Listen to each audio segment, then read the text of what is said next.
मीठ टाकलं आणि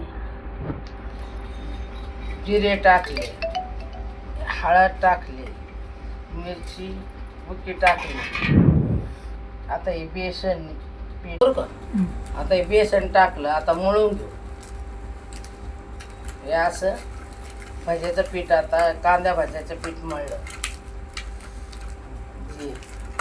आता हे झालं कांदा भाज्याचं पीठ.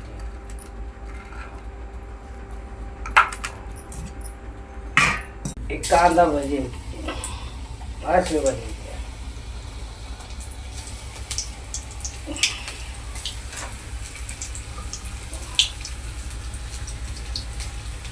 कांदा भजी कांदा भजी तयार झाली. आता हे भजी कांदा भजी काढले.